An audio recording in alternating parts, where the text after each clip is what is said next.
Hello and welcome to another exciting Blender tutorial. Today we're going to be making solar flares. Let's get started.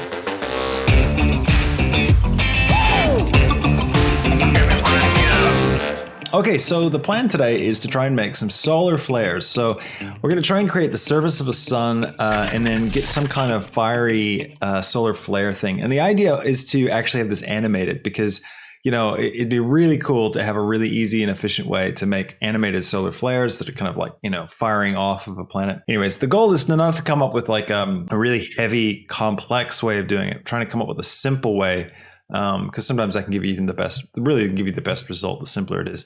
Shift A, mesh, UV sphere. Scale it up. Grab a subdivision surface modifier. Where are you? There you are. Right click, shade smooth. Okay. Now let's get started. So first thing we need is a sun. So we need a kind of a sun surface. All right, let's drag this out. Create our shader editor. Let's go to the shader editor, and I'm going to click new to create a new material. And just come right up here. I'm going to get rid of my view, turn all these off, and I'm going to switch to rendered view. I'm going to go ahead and make my world black, and let's put some space. So noise, color ramp, factor into the factor. We're going to take the color into the color there. I'll turn the scale up to 600 and I'll crunch it down. There we go. Space. Turn the strength up a little bit. All right, let's go back to our object shader. Click on the thing. All right, now, first up, we're going to grab some noise. Noise, I think, is pretty much all we're going to need, to be honest, to make a sun. I'm going to grab a color ramp. Let's see, we're going to take this and I'm going to plug it into the emission because it's the sun, so the whole thing's just going to emit light. And I'll make it it's very much like orange and red are our key colors. And I think I'll keep black because black's pretty key color as well in a sun. I might add one extra little pip here at the very end. All right, let's flip this around like so. Take this one and I'm going to make this one bright and give it more of a red tone. All right, now what we'll do is we'll take the scale way up like that. Distortion maybe.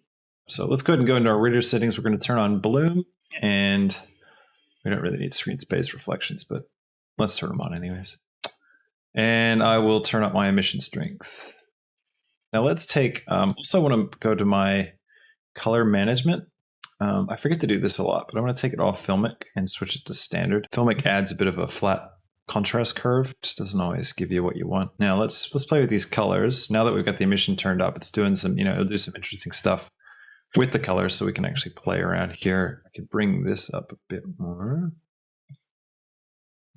So if I use a Fresnel texture and I grab a color ramp, like so, plug the factor into the factor, and we'll ignore everything else for the time being, and we'll jump back into just emission. You can see how it gives me the brighter edges as we face further away from the camera. Switch to B-spline, that gives me an even smoother fall off. We could create let's create a vector math node. And the reason why I'm using vector math and not just a straight math node is because I want to preserve the color. And remember, color has 3 values, red, green, and blue. So it's a vector of 3 numbers. So if I do math with a vector of 3 numbers, then it will preserve that vector. Now, I don't want to do multiply because I don't want to multiply by black. I mean, we could just add.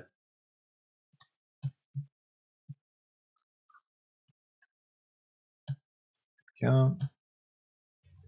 Anyway, so what this is doing now is it's adding in even more emission along the edges as we get close to the edge, right? By using a vector math node, we're able to preserve color. And so we're adding this vector of 3 numbers, this RGB value. And I've set this top part of the ramp, color ramp, to have a vibrancy that's over 1. So right now it's 3.487. So it's like a super bright value. So that super bright value is being added to these values. And so it's pushing it up so high now that we're getting a lot of bloom, but just on this outer bit, not as much in the center. Right now, another thing we can do is to try and create that effect where we've got the corona effect would be to break this up. somehow. Go for noise texture, and I'll create another color ramp, and I'll take the factor into the factor here. And what I'll do is I'll bring this up, increase the scale, and I'm going to create a I'll create a vector math node again. I guess we should do mix RGB. We could be doing that. I'm going to take this in here, and I'll set this to multiply, turn it up, and I'll mess with the scale. I don't know if you could see this, like I'm seeing it, but there's like little bright spots. You can kind of see it moving. If we move this down, now you can really see it. We got like this bit's brighter and this bit's darker. I don't know, can you see that with the YouTube compression? One thing we can do is with our noise texture, we can set this to 4D, and now we can take the W value and put some animation into that. So the quickest way to do that is to use the pound symbol and type the word frame. This will automatically set up a driver. That's what the pound symbol does. It's like a short key for setting up drivers. So it's going to set up a driver that links this value with the frame number. But that's going to be a bit too fast. So if I hit enter, it's going to be purple now. And now if I hit play, you see this is animating with that. But you can see it's like way too fast. So we can add some math into this. So we can multiply by 001. And that's going to slow it down. We're going to go a bit further than that. So I'll try another 0. There we go. And I can come over to here and switch this to 40 as well. Frame times 0.001. Let's try that. Yeah, now we're actually going to see, can you see that along the edges? So I'm going to go out of render view, turn everything back on. I'm going to actually make a curve, create a path, bring it over here so I can see it, rotate on the Y 90 degrees, full stop on my keyboard to focus on it. I'm going to come to my curve controls here and open up geometry, and I'm going to extrude it, maybe like 0.5, and I'll rotate Z 90 so that it's facing me. Now I'm thinking, see how we can curve this thing, and let's create a new material, call this flare. All right, we need to make some fire. Let's figure that out. I'll put a noise texture down, I'll put a Voronoi down, and I'll put a Musgrave down. I'm putting all 3 of these because I'm not really sure which one's going to give us the right result. I'll grab a color ramp. Might start with the Musgrave. Put that into the factor, and I'll put this into the emission. Let's see. If I take my dimension down and my detail up, I might start with this. I'm going to take the noise, and I'm going to plug my noise, take the factor, and I'll put it in the scale. Let me try, let's grab a texture coordinate node just in case. I'll plug UV into it. I'm just experimenting at this point, thinking about the approach.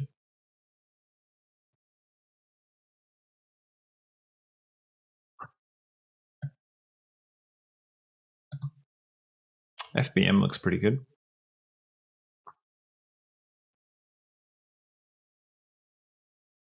Let's go ahead and get the right colors so that we can actually think about this in context.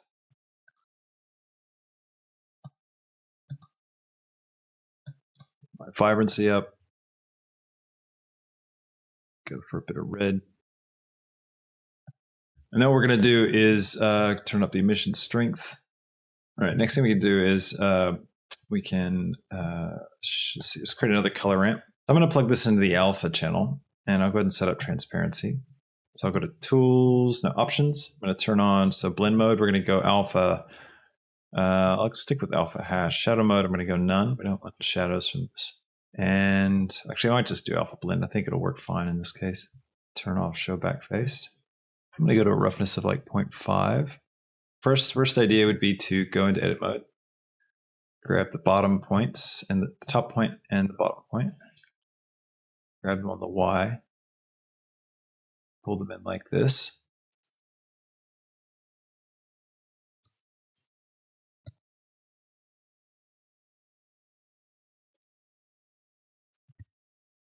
Shrink it down.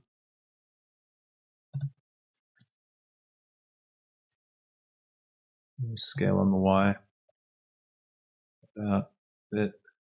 You can see what I mean, as opposed to like working with the particle system, right? So I've got exact control now over the shape of this. It's not there yet, it's not working fully yet, but I can really sculpt how this thing's looking. Now I might try playing with taper a little bit. Let's see, where is our, if I grab, to remember how taper works. I'll create another curve. I'll just create an ordinary path. It's going to stick it right there at my 0, 0 point. And I'm going to select it as my taper object. Basically, the way the taper object works is you create a curve and you move its points around in edit mode. And it changes. It basically helps Blender figure out how to taper this object. It's sort of you're creating a curve that creates the profile of how the taper should flow. I'm going to come over here. I'm going to create a mapping node. And I'm going to drop it in right here in between the UV and the vector. And I'm going to have a look at my scale. So I'm going to bring this down. So scale Y, I'm bringing it down just a little bit because I like some of the stretch that's going on, you know, so because it looks like it's got some directional flow to it. Okay, let's get rid of these hard edges. So what we need to do is if we grab a gradient texture and a color ramp, I'll just duplicate this one. I'll plug the color into the factor. And then I'm just going to plug this into the emission just so we can see it. And I'll unplug the alpha as well. And I'll drag this around. I'll grab a texture coordinate node. And I'll use the UV. And I'll grab a mapping node. And we're just going to rotate this UV, possibly on the Y, 90 degrees. Let me just take this back out. Okay, so not the Y, maybe the X, nope. Maybe the Z, 90 degrees. Flip this around. Just looking for it. There we go. I'm hold down Shift and drag. So what I'm doing here is I'm just kind of isolating, because I'm using the UV. Remember this object was straight up and down, right? And we've twisted it, we've like morphed it. So the UV was kind of this straight up and down thing, and it's just the UV has been bent along with the geometry of this object. So when I use a gradient texture using the UV coordinate and I rotate it 90 degrees and then just shift it a little bit, I'm able to get this highlight just along the edge. So now what I can do is I can do this again. So I can duplicate this and this, plug the UV into here, plug the vector into here. And then instead of 90, I could go -90. And let's plug this one in and just find it. So put this back to 0. And I'm just going to position this so it's kind of along the edge there. Let's just use 2 of these. So color, color, and we're going to go mix RGB. So Shift A, search, mix RGB. Drop this down, put this one into here. This one into here. I'll switch this to add, turn my factor all the way up, and I'll pipe this into the emission. So now we got this nice matte that sort of gives us the edges of this thing. If we set this to ease, it'll be even more of a gradual fall off and should look pretty good. Okay, so now what we can use this to mask out the alpha channel. So this is our alpha channel. So what I want to do is I want to subtract this image from this image, the one that we're using to drive our alpha. So I'll grab a mix RGB and I'll stick this one in here, this one into here. Where is it? There it is. And I'm going to go subtract. Bingo. Turn my factor all the way up. Now I'll take the color. Oh, sorry, that wasn't supposed to go into the emission. It's supposed to go into the alpha. I'll take that into the emission. I'm going to turn the vibrancy up on these to 2. And then you can see as I play with this, it's going to work. But we are getting some weird stuff, and it's because our emission is still happening. Let's use it over here. So unplug this, I'll grab this, bring it right over here, and just drop it here. And I'll feed this into the top, and I'll pipe this in here. So now we're going to subtract out the edge first before we send it through emission. And this allows it to be removed from the emission as well, so we don't get those weird artifacts. Now let's pull these in a bit. So now you can see it's getting rid of that hard edge for us. All right, so now what you can see we could do is we come over here to the mapping node, right? And we can move it along the X. See how that creates a flow? Makes it looks like the solar flare is actually moving. But we need to move this noise, the Musgrave as well. So what we need to do is have another mapping that's kind of driving both of these. I'm gonna make, let's see, well, what happens when we change the dimension? Let's plug this vector into the Musgrave as well. I just want to see what it looks like.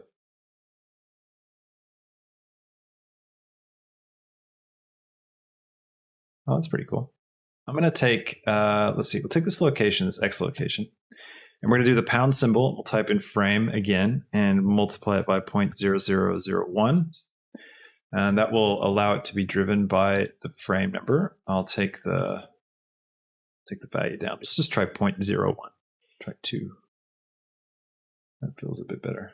All right, now what we can do is we can grab the, I'll take this noise texture and I'll make it 40. And then I want to drive this W value in both the Musgrave and the noise. So I can create a value node and I can plug it into the W of both of these. And now if I move it, it's going to allow the flame to kind of evolve. So we can put another driver on this one. So # frame, and let's go 0.001, and it's going to cause it to evolve. Now, what we need to do next is we need to figure out how to get this flare texture to change based on where it's positioned. That way we can just take it and duplicate it, Shift D, move it around, and have the texture change based on its position. So we don't end up with the same pattern on every flare, and we also don't end up having to make a new material for each flare that we use. We want an easy system that we can reuse. So what I'm going to do is I need to add in some values into the mapping node here. So I'm going to take my material, and first thing I'll do is I'll create a another texture coordinate node. Get that out of there. Get that out of there. We don't have that in the scene anymore. All right, first thing I'm going to do is I'm going to create another texture coordinate node. So I'll Shift D, duplicate that, bring it down. And next I'm going to create a new object that I can use to drive this system. I'm just creating an empty, and I'll put it in my scene. I'll just stick it off to the side somewhere. And I'll go back to my material here and I'll select that empty as this object here in the texture coordinate. Now what we're going to do is take the location of this empty and we're going to use it to slightly change the texture of this. So it's sort of like the position of this object in relation to this empty is how it's going to position the texture. That's kind of how it works. So I'm going to grab a mix RGB node and I'm going to take the vector of my mapping node and pipe it into the top socket, and I'll take the object coordinate of my texture coordinate, which means it's going to take the location of this object, and I'll pipe it in here. I'm going to turn this off for now to set to 0, and I'll take the color into the vector, and I'll take this into the vector as well. All right, now what we're going to do is we're going to take the factor system, and I'm going to hold down Shift and drag just a little bit. You can see they're changing, and they're changing differently. Like, look how both these patterns are breaking up. I could go really far with it, but it's going to change the overall look and design that we've got. So I just want to bring it in a little bit. So we keep the design, but now if I move this around, you can see that the texture is evolving. This will give me that freedom to now place multiple flares, and things won't look exactly the same. Well, we finally landed it. We've got a sun that works. We've got animated sun flares and hotspots and everything. And I think this shader looks really, really cool. So if you want to get a hold of this, this shader will be up on the Patreon, this whole project file. So I put this up for our $10 patrons over there, as well as this the live stream version of this tutorial. I'm going to put up there for everybody on the $4 level if you wanted to watch the entire live stream. It's quite a long one today, actually, about 2 hours. And yeah, also if you don't like Patreon, just hold tight, because eventually this will end up in one of my space packs, which I'll put on the market store as well. So keep an eye out for that. Anyways, thanks for watching today. I hope you really enjoyed this tutorial. I hope you learned some cool things. Please remember to hit that like button and subscribe to the channel if you want to see more videos like this. And leave me a comment. That really helps a lot of people discover the videos if you leave comments. Yeah, check out all the extra sites like Patreon and stuff. I really appreciate the support. Consider hitting that subscription button on YouTube and ring the little bell to get notifications, and maybe even join. Who knows? Lots of options for you. Thanks for watching. I will catch you in the next tutorial. I'll see you later. Bye.